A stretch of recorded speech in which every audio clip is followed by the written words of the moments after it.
Welcome to another episode of Owning Your Personal Brand. I'm really excited that you were able to join us on this episode where we talk about podcasting and how you can use podcasts to really grow your brand and continue to own your brand. And this week, I am joined by a special guest, Jason Gillikin. He is the CEO of Earfluence, which is a podcast production company, and he will share his thoughts and insights on how podcasts work and how you can use it to really enhance your brand. So welcome, Jason, to the show. Amy, thank you so much for having me on the show. I'm really excited to be here. Thank you so much. Let's get started by just sharing a little bit about yourself. I'd love for you to share how you got started in podcasting and kind of more about Earfluence and what your company does. Sure. Yeah, absolutely. So I just kind of fell in love with podcasting. This is back in 2017. I'd been working at a company, a digital marketing company for 10 years. And I was starting to get a little itchy. Like, what is my professional legacy? What do I want to do with the rest of my career? I've always wanted to run my own thing. But I was also starting to fall in love with podcasting and how I built this and Serial and Startup and some of those types of podcasts that were just phenomenal storytelling and interviewing. And so in 2017, I convinced my bosses to let me start a podcast, and it would be us interviewing our clients on how they built up their companies, their e-commerce companies. And they did. They let me do it, and I edited, hosted, produced, did all the things. And it was great. I mean, I enjoyed it. The bosses did not see the same vision for the podcast that I did. And then in 2018, I convinced my wife to start a podcast. I had been trying to convince her to write a book for years. She's a wedding planner, has amazing stories. And she's like, no. And I was like, well, what about a podcast? She's like, I don't even know what podcasts are, but sure, if you'll stop asking me to do these things, yes, I'll start a podcast. We thought it would be about the amazing wedding stories that she has, and like guests could come on and share their funny wedding stories. But what we saw quickly was that the education part of it really resonated with the audience. And so it was like how to do a timeline, how to do a rehearsal, how to do SOPs, those types of things to level up the wedding business. That's what resonated with the audience. And so it started to click. It was like, oh, wait a minute here. This can be so valuable for businesses. And again, I was trying to figure out something else to do. So in 2019, I set out to form Earfluence, quit my job, set out to form Earfluence. And here we are today. It's 2022, and we've got 2 studios, one in Raleigh founded, and one in American Underground. And we work with a lot of businesses, especially in the Triangle area, and producing their podcasts. That is great. And how many do you have right now? Like, how many podcasts does your team produce? We do 25 podcasts right now. That is great. That's great. And I think one thing you hit on that's so important is the education piece. And I do think a lot of times when people sometimes think of podcasts as entertainment or something like that, but there is so much good content that you can find by listening to experts, but also good content that you can give. And that kind of leads into why we're talking now, like how you can really use podcasts to grow your brand. So give me some of your thoughts on how, from your experience with the clients you work with, how that act of doing a podcast can really help them to start a new brand or to grow a brand. Yeah, absolutely. And when I look at your personal brand, Amy, and just by doing this podcast called Owning Your Personal Brand, like there's so much that comes to mind right away. One is you are the personal branding expert. So if anybody is looking to grow their personal brand, one of the first people that they should contact is you, because you have this podcast. You are owning that you are the expert of personal brand, right? And number 2 is that you value content. Like you are doing this live stream, which then is repurposed for a podcast. You might grab some snippets for other social media sharing. You value content right there.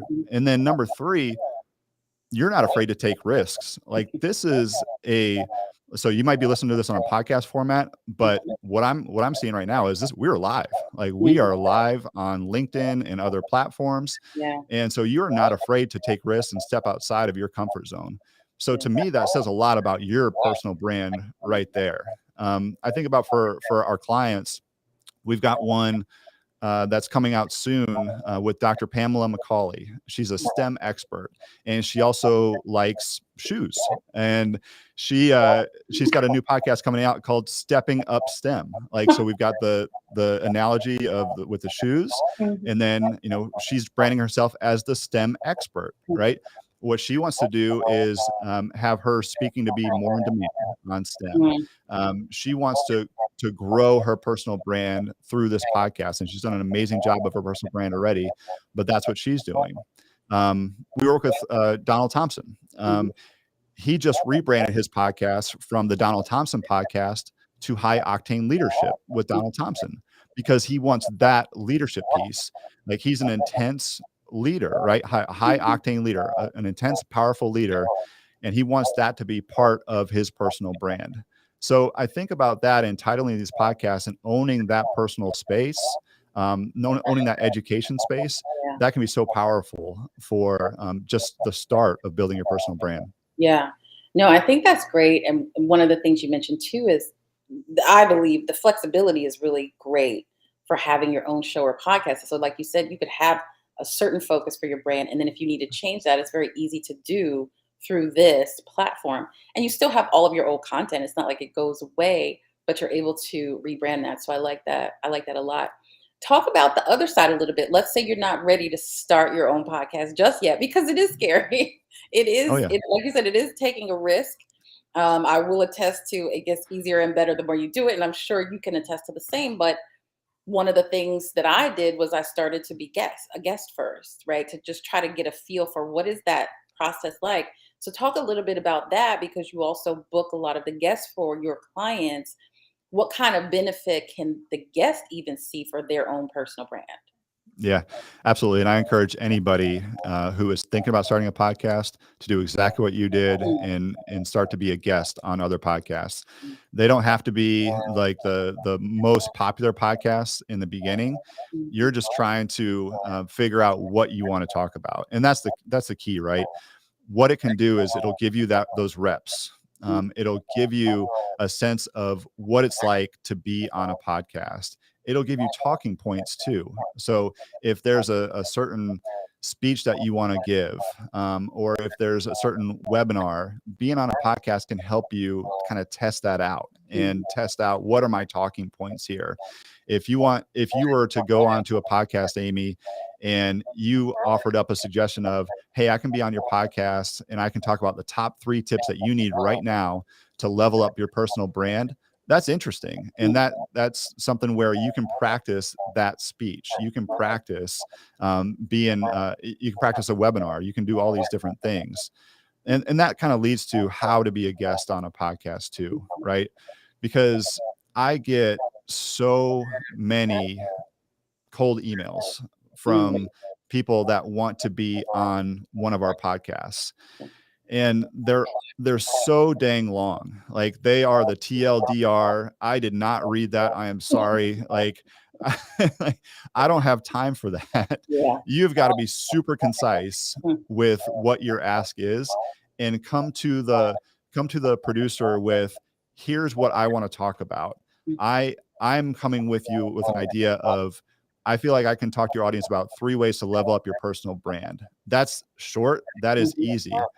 Then you can also do your research on the podcast itself. And you can say something like, I noticed that you have not had this topic on, before. And I feel like this would be a great fit for your audience. So, if you can possibly reach out to somebody, keep it short, and then give them actual ideas on what to do, on what the actual podcast episode would be, that can be really powerful too. I'll tell you what, my wife's podcast is now in the top 1% of all podcasts. And yeah, she just passed 250,000 downloads, right? It's wild. How many years? 4 years. Okay, so, that is awesome. Yeah, she gets like 8,000 downloads a month, which sounds like a lot. And then for somebody like a Joe Rogan, doesn't sound like a lot, right? But she's in the top 1% of all podcasts for her niche podcast. The point is, she gets a lot of emails from people that want to be guests on the podcast. Most of them are terrible. Most of them are too long, didn't read. But there are some that clearly listen to the episodes and will say something like, I like ice cream too, Megan. I should be a guest on your podcast, because they've heard Megan say that she likes ice cream on a podcast, and Megan just melts and is like, "Cool. I don't even know what you want to talk about, but come Yeah. on, let's do this." Yeah. But anyway, to answer your question on guesting on podcasts, there's so many different reasons for it. It gets out the jitters of being on a podcast. Mhm. You get used to doing it.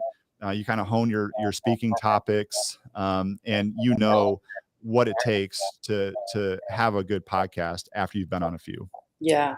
I think that's great. And just to recap, it's really no different than anything else if you're cold emailing someone. It's Yeah, what is it gonna take to stand out? Because you have to assume that that person gets at least 20 a day or something like that. So what's gonna take to stand out? And then, yeah, do your research. So how are you gonna pitch yourself to be on a podcast you've never listened to? So take a few listens to some episodes so you're familiar with their format and what they talk about. And so it does take a little bit of time. You can't just blast out hundreds of emails, but you need to really put some time and effort into it. So I like that a lot. yeah. That's And one other funny. thing I'll mention, Amy, as far as being a guest on a podcast, once you've been on a few, you should put a Spotify playlist together of the episodes that you've been on. Huh. And what you can do there is put that in your email signature. So, Well, that's podcasts I've been on, or embed it on your website. So, like maybe you've got a media page on your website and you just put your Spotify playlist on there. Let's say, Amy, you've been on 15 podcasts over the last 3 years or so. Maybe it's more. I don't even know. You could put a Spotify playlist together, and that embed would be on your website, and people can click on it and see, oh, or listen to all your episodes right there. yeah, I love it. That is great. Never thought of that. That is great. But I'll be doing that immediately. That's great.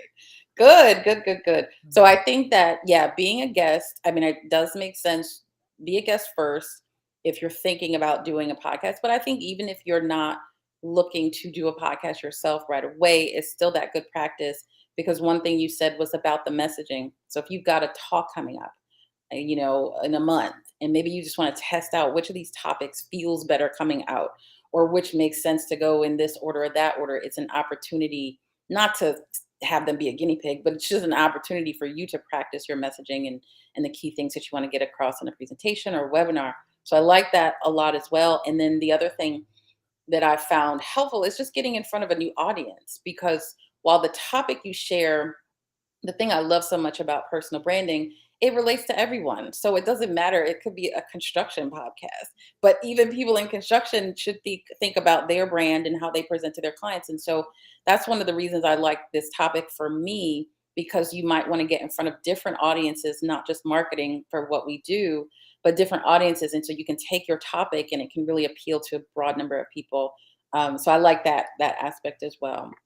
Yeah, and let me piggyback on that real quick. Mhm. That is super important, and thank you for mentioning it. You want to leverage already existing audiences. Yeah. It is so hard to build up your own personal podcast audience. Yeah. If you can accelerate your message by going to already existing audiences, that's huge. And Yeah. that's the method that our friend Larry Long Jr.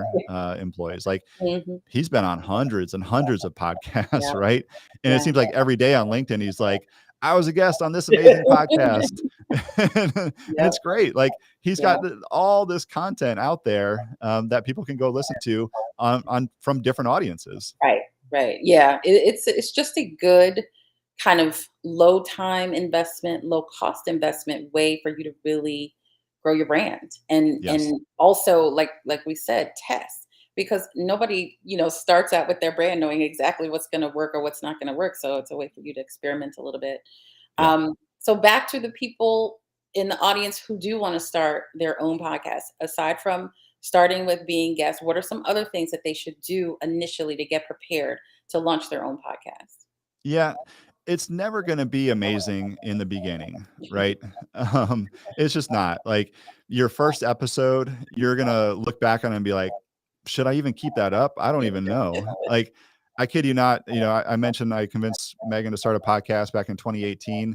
Mhm. She just asked me to take down the first like 30 episodes. Like, all She's right, I'll probably do like, it. I'm the top 1% now. I can't have that Right. out there. Yeah, yeah. So it's never gonna be amazing, right? In the beginning. If you want it to be a lot closer to amazing, you can hire somebody to help you Mhm. out with that and do coaching with that. In fact, if you go to earfluence.com/coaching, we've partnered with somebody who has an incubator and like one-on-one coaching that can go ahead and help you out. But really, like one of my one of our my favorite expressions is just press record. Let's see if we can. Yeah, just press record. And Yeah. what that means is you've got to start making the mistakes. You've got to start learning. You've got to start taking those risks. Our friend Javier, he's got the Pretend podcast, and he's now, I don't even know, probably at like 10 million downloads. Oh, It's wow. wild. It's a true crime light. People pretending to be somebody else. He's got a great series right now on Frank Abagnale from Catch Me If You Can. Turns Mhm. out his biggest con was convincing the world that he's a con artist. Anyway, you'll have to check that out. But when he first started out, this is like 2017, 2018, he recorded 5 episodes, threw them out because he didn't like it. But it was great for him because he made those mistakes and he figured out what was working and Yeah. what wasn't, Yeah. right? So just press record and figure out what you have. Another thing is you cannot be all things to all people. Mhm. So we go to these meetups and we run content creators meetups in the Triangle. And I hear people sometimes saying, yeah, my podcast is really about general interest and it's really for everybody. You can't do that. Like, you are not Dax Shepard. You are not Brene Brown. I'm sorry. Maybe you are. If Dax and Brene want to come to our meetups, you're more than welcome. But for the most part, if you're starting a podcast, you're not a celebrity. And so Mhm. you've really got to niche it down Mhm. to what you want your podcast to be about and what you want to showcase, whatever your expertise is. Don't be all things to all people. Yeah.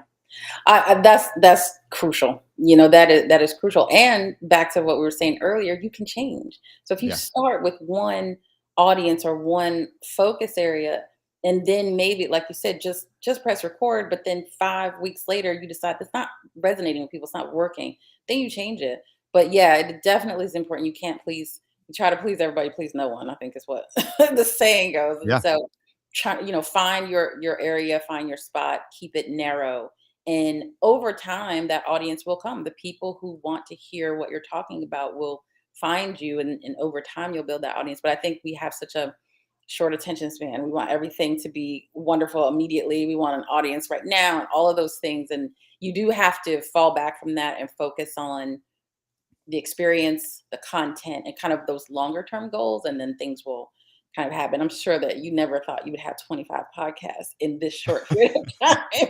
Like, things, it's like one thing happens good, then it means two things happen. Two things happen, the four things happen. And so it's like if you just really start with that focus of what you're good at, what you're going to talk about, what you're going to do, it will lead to some success. So I Yeah, like for that a sure. lot. Yeah. And you've got to be careful about how you define success. Because with podcasting, and I thought in the very beginning when I started my first podcast in 2017, I thought it would be about spreading virally and selling Mm, ads, like, selling the Squarespace ads, selling the mhm, MeUndies ads, selling the BetterHelp ads, like all mhm. these different things. And then I quickly realized, like, wait a minute here, the podcast itself is in a sense an advertisement for the person Right, that's doing the podcast, right. right? Yeah, So for you owning your personal brand, I mean, it's you love it, you love doing it. It's building up Amy Thompson's personal brand, but yeah. in a way, it's an advertisement for Creative Allies, That's right. right? Like, That's right. go ahead and sign up with Creative Allies or inquire with Creative Allies if you want Yeah, to know more about building your business brand or your yeah. personal brand, That's right? right. Yeah, So, like, you don't need advertisements to have it be an effective podcast. And yeah. so, like, when you have expectations of, is this going to be good for networking for me? Is this going to be good for building content for me? Is this going to be good for showcasing what I know? Mhm, Am I checking those boxes? Great. Like, the download numbers will come. They'll mhm. start off small, but they will come. Yeah, And you need to make sure that your goals aren't really related to the downloads, at least initially. yeah. I agree with that, and I think that content. piece is so important because if it's evergreen, if you're not talking about like right now things, you never know what could happen in the news, what could happen in the world where somebody starts searching for something you did 3 months ago. And Yeah. then they find that content and it's right there and it's packaged nicely and all that stuff. So it is that is the one thing that I feel like I did well is not focus on the numbers so much as focus on creating great content, having interesting guests, things like that, and then start making those other adjustments later to build the audience and everything. So, but Yeah. that's really good. One thing we've been talking about, and you've mentioned it throughout, but I want some dedicated time to mistakes. What mistakes have you made or you've seen clients make with podcasts that you can help people avoid? What are some things to not do, as you're starting a podcast? Oh boy. I've made a lot of mistakes. Like we've done thousands of episodes of Yeah. podcasts, so we've made some mistakes for sure. Uh, so like I mentioned, my shirt, just press record. That's Yeah. also a reminder to actually press the record button. There's been there there's been like one or two times where Okay. it hasn't worked out.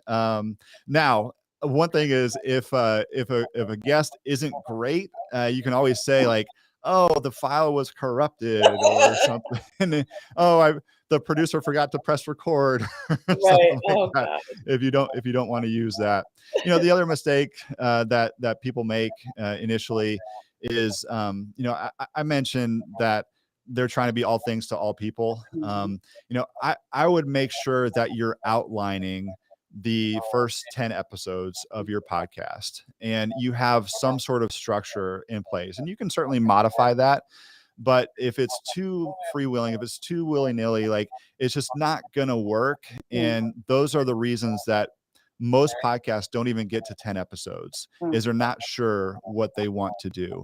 So outline everything and make sure that you have a list of guests that you want to reach out to, that you have a list of topics that you want to cover on this particular podcast. mhm, So have some sort of structure with it. Feel free to make mistakes, of course, mhm. but have some sort of structure to it before you get started. Got it. No, that's really good.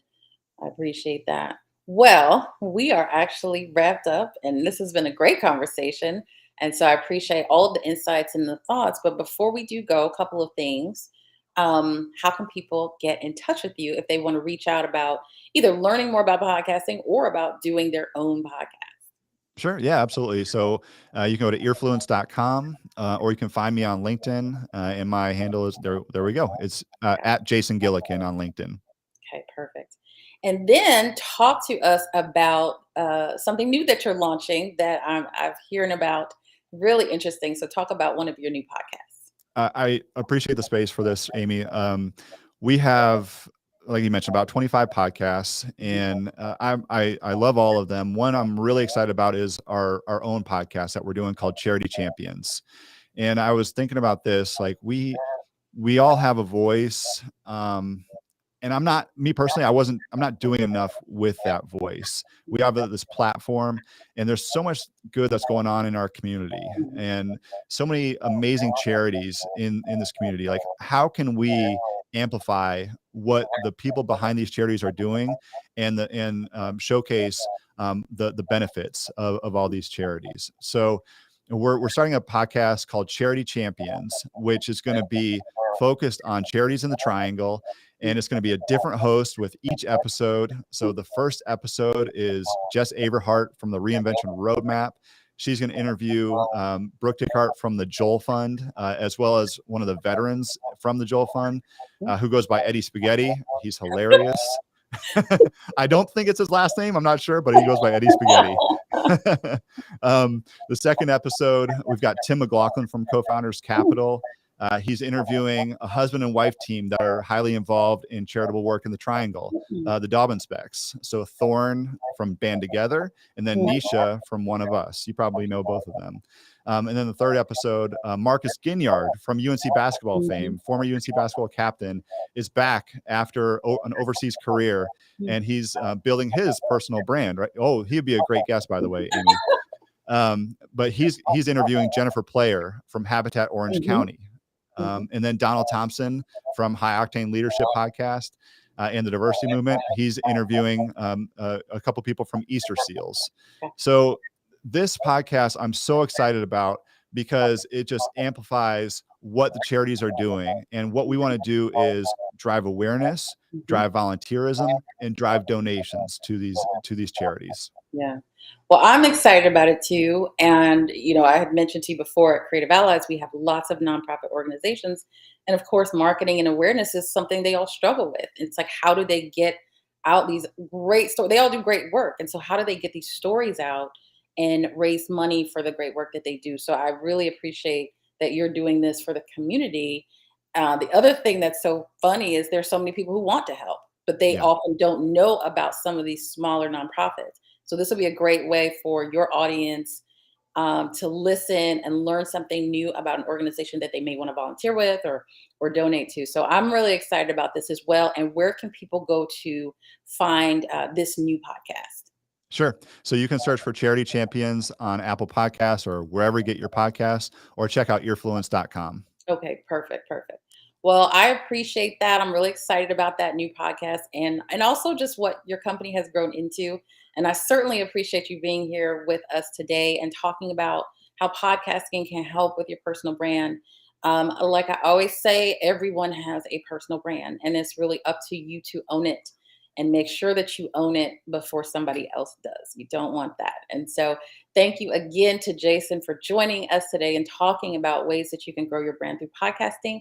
And I appreciate everyone who joined us today, and make sure you join again next week with a new topic and a new guest talking about owning your personal brand.